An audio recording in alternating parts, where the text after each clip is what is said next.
See the true story that inspired Scorsese's Casino in Skim City. The mobsters were the only people that knew how to run a casino. Skim City, the real-life mafia behind Casino. Streaming now.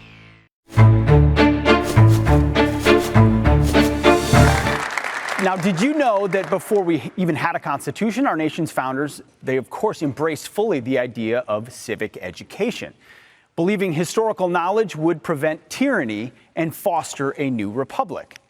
But the woke movement is trying to erase the type of worldview and education that educated our founders, that fostered that brilliance.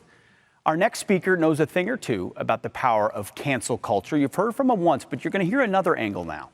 The billionaire entrepreneur had to step down from the biotech company he founded so he could speak freely and openly about his political views without impacting his business or his employees. Please welcome again Vivek Ramaswamy speaking on who educated our founders. Vivek. Thanks, brother. Good to see you. Thank you. So this is going to be a speech about America, but I'm actually going to start with a quote from the founder of Dubai. Here's what he said. My father rode a camel. I ride a Mercedes. My son rides a Land Rover. My grandson is going to ride a Land Rover. But my great-grandson is going to have to ride a camel again. Strong men create easy times. Easy times create weak men. And weak men create hard times. He might be the founder of Dubai, but he may as well have been speaking to my generation of Americans. You see, when our nation was born in 1776, we were a nation of insurgents. Our founding fathers stood up to the most powerful empire in the world, declared their independence, and then somehow turned assertion into reality. They were a band of rebels who defeated the reigning incumbent of their era, who went on to become just another small nation on the other side of an ocean. But eventually, the insurgent becomes the incumbent. The underdog becomes the favorite. And the new incumbent starts to apologize for its own success instead of working even harder to create even more of it. And eventually, that incumbent gets unseated by a new insurgent on the other side of a different ocean. It's happening today. Personally, I think that's what many of us sensed when we rallied behind the cry to make America great again several years ago. But here's what we missed. In order to know the story of how we make America great again, we have to first remember the story of what made America great the first time around. That is the story of our nation's history. It's a story we've utterly forgotten, and I'm not going to do justice to it in these 10 minutes that I have on this stage. But what I will do in these few short minutes that we have is to shine a light on one aspect of our founding culture that I think we've abandoned in recent years, that's actually personally really important to me as an individual, and it has nothing to do with politics.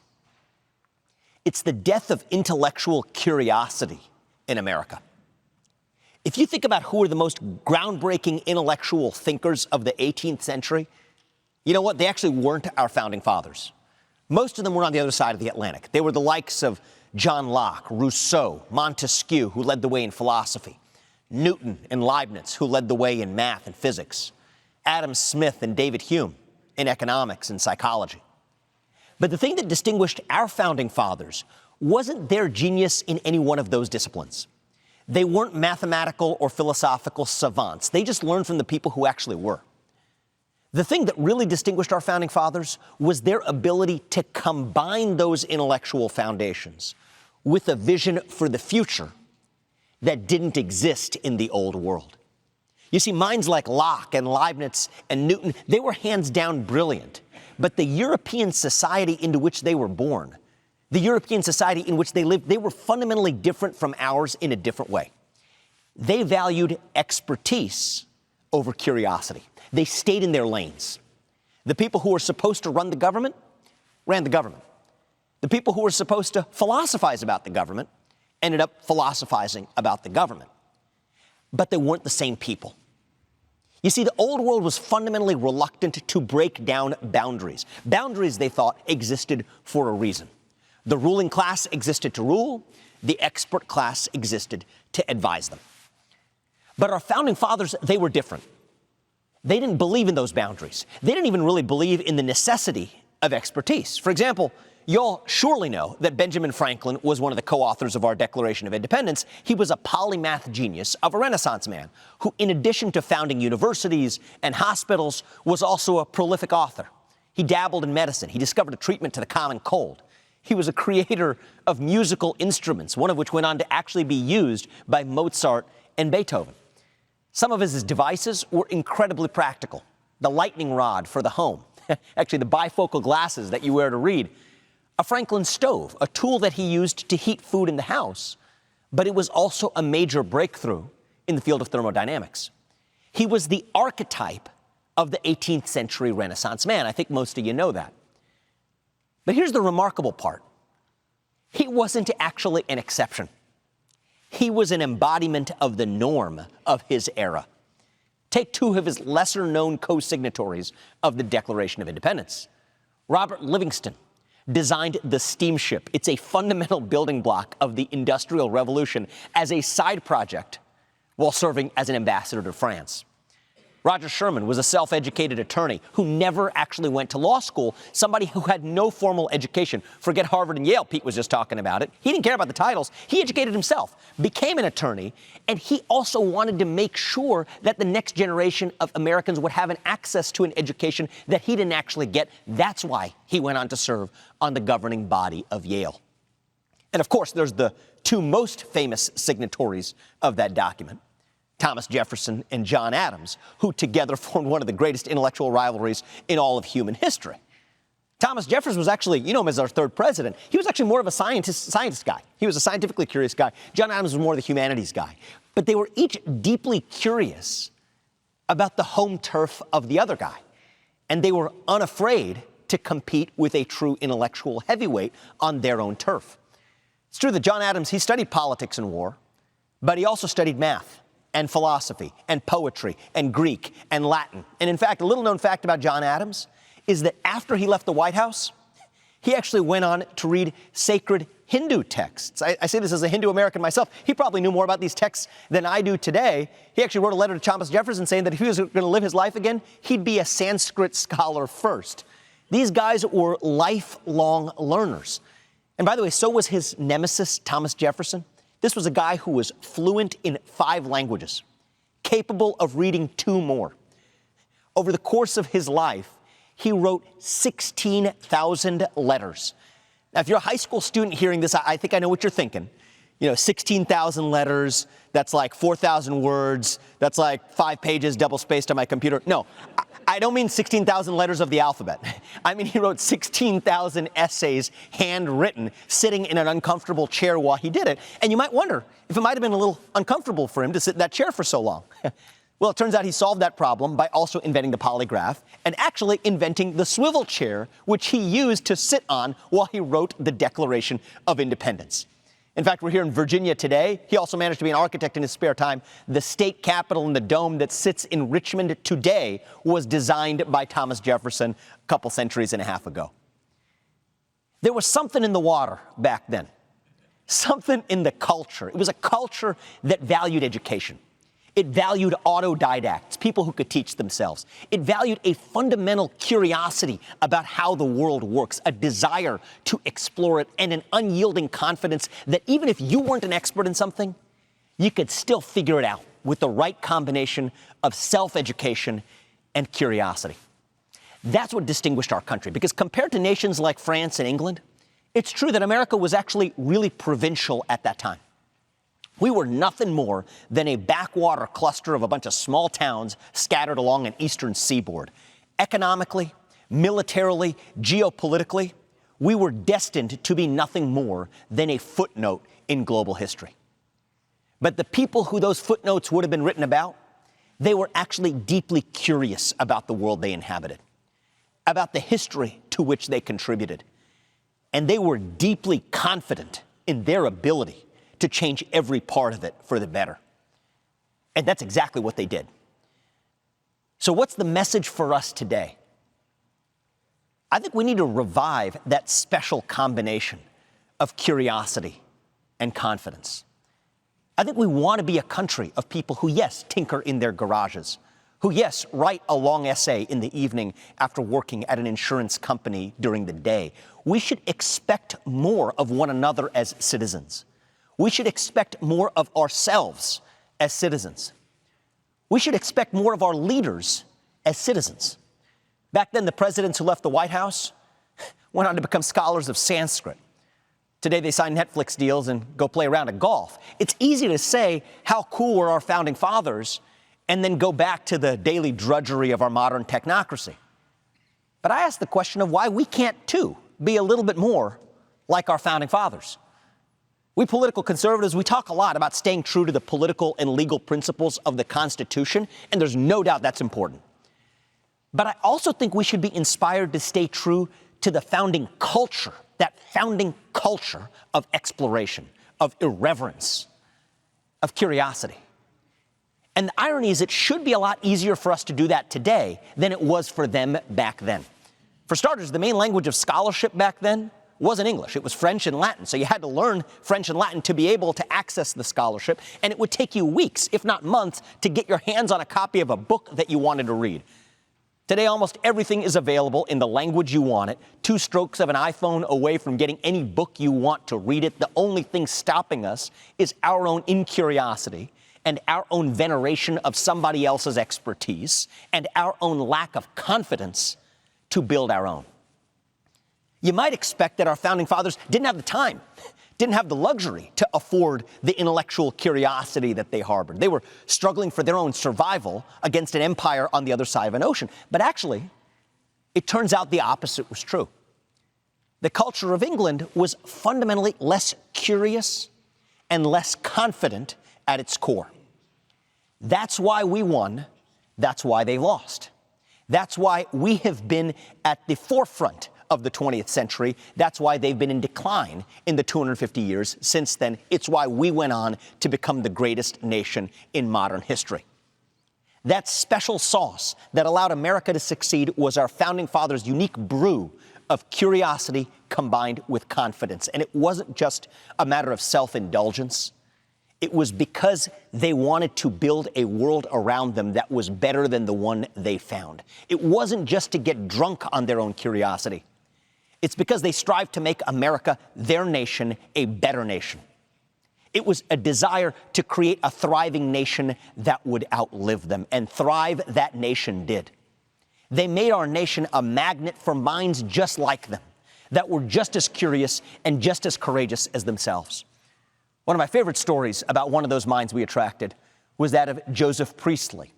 He was actually an 18th century chemist. He was a British guy. He was probably one of the top 3 chemists in Europe. Some people would argue he was even the top chemist in Europe at his time. But he had some unusual religious beliefs that defied the beliefs of the Anglican Church. So it actually became unsafe for him to remain in England. So what did he do? He moved to Pennsylvania, where he was welcomed by the likes of Thomas Jefferson and Benjamin Franklin. It might have been the first notable example of a brilliant scientist moving to America precisely because we were a free society, a tradition that so many others in the centuries that followed, including my own parents, later followed in coming to this country. They came here for the same reason that Joseph Priestley did, because we're a free society where creative people are able to pursue their dreams however they see fit. Priestley didn't come to America because we had great universities back then, because we had funding for his research back then. In fact, we had neither of those things at the scale we do today. He came here for one reason. It's because we had freedom. Freedom to explore ideas without fear of being locked up. Freedom to be himself, including the freedom to discover who he even was. That's the unspoken part of the American dream. Not just the freedom to achieve whatever you want, but even more importantly, the freedom to discover what it is you want to achieve. And it's precisely at this moment in our history when we stopped being insurgents and started becoming incumbents that we ourselves lost that sense of curiosity, that we lost that sense of confidence. And if we don't change course, pretty soon we're going to become that incumbent that gets unseated by another backwater nation on the other side of a different ocean.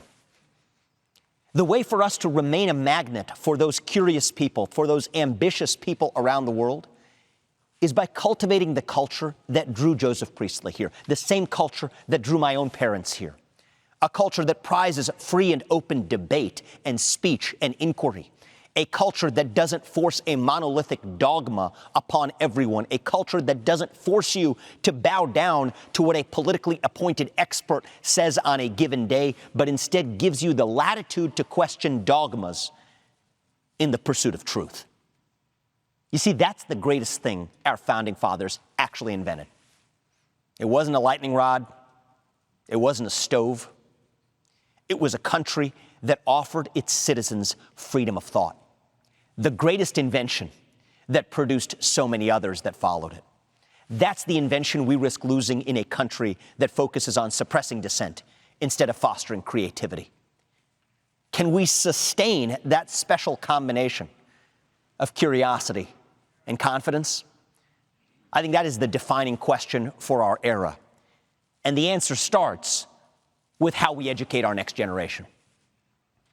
There will be those who object to this vision as the exclusive North Star for educating our children. They'll say it's not enough for our schools and our universities to teach kids to be intellectually curious, to be courageous, to be confident, but that we must also teach them to be socially just and to rectify the injustices created by the likes of our founding fathers, who blindly pursued Enlightenment values while actually failing to abide by the values that they preached.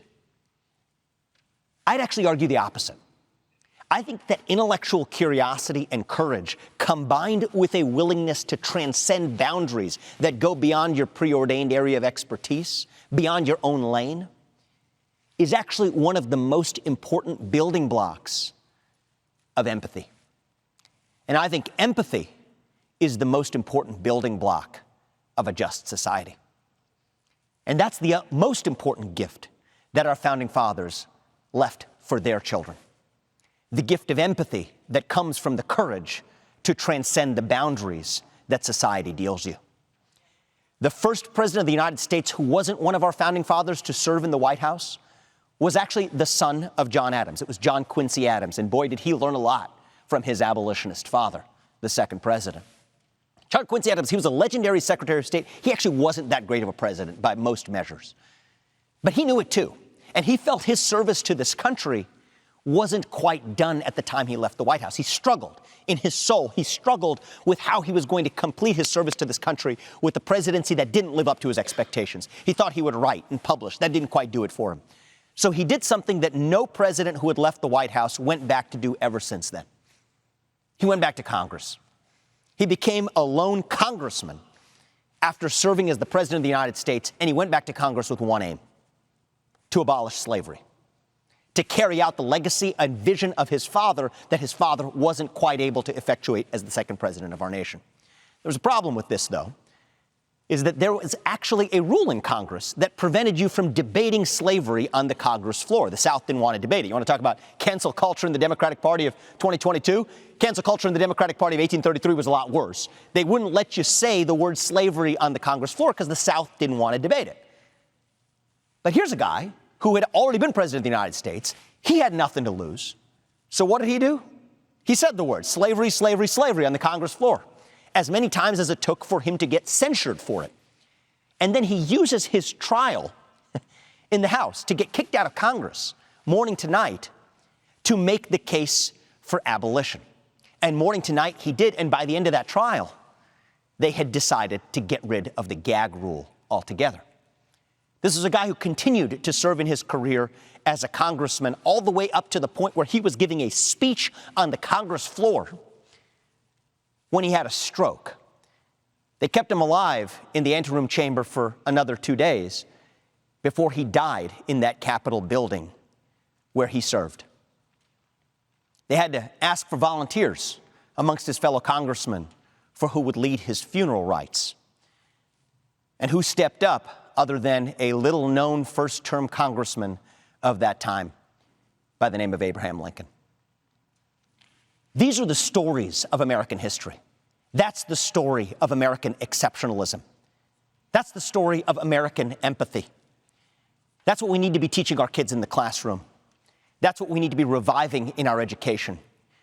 It's what we're going to need to revive in our culture if we're going to remain a nation of insurgents rather than a nation of incumbents. Thank you very much, and I appreciate your time today.